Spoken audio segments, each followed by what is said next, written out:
დილამშვიდობისა მოგესალმებით კიდევ ერთხელ შემოგიერთდით კანოეს ეროვნული ფედერაციის წარმომადგენელთან თემო თავაძესთან ერთად. მოგესალმებით თემო. მოგესალმებით. მოდი მაყურებელს აუხსნათ თამაშის წესები, კანოეს თამაშის წესები, რასაც ნახავენ უფრო მათთვის გასაგები იყოს.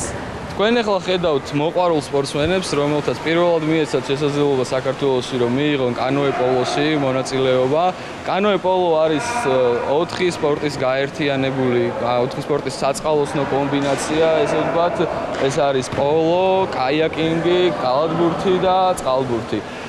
მოკლედ წესების შესახებ რომ გითხრათ, აქ ნებისმიერი ფაქტიურად შეუზღუდავი წესებია, ერთადერთი ჯარიმა არის იმ შემთხვევაში, როცა ხდება შეგნებულად მეტოქის გადაყირავება ან დაზიანება. ანუ მთავარი მიზანი არის ის, რომ ბურთი ჩააგდო კარში ან ხელით ან ბურთი, ახლა დავინახეთ სწორად ესეთი მომენტი. პოლოს კარებში მთავარი მიზანია ბურთის ჩაგდება.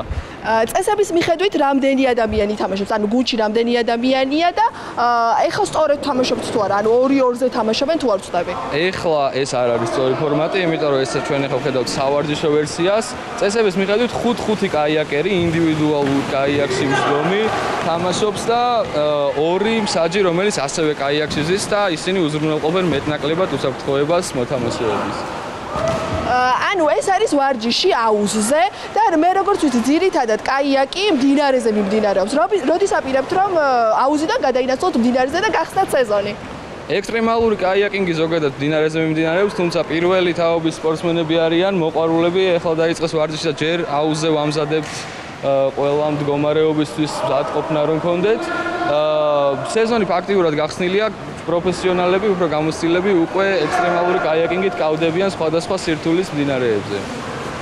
და რაც შეეხება უსაფრთხოებას, აი მდინარეზე, როდესაც მიმდინარეობს ჩემპიონატები, რამდენად დაცულია თითოეული მოთამაშის უსაფრთხოება და აცვიათ თუ არა სპეციალური ან ჟილეტი, ან აღჭურვილობა, არ ვიცი.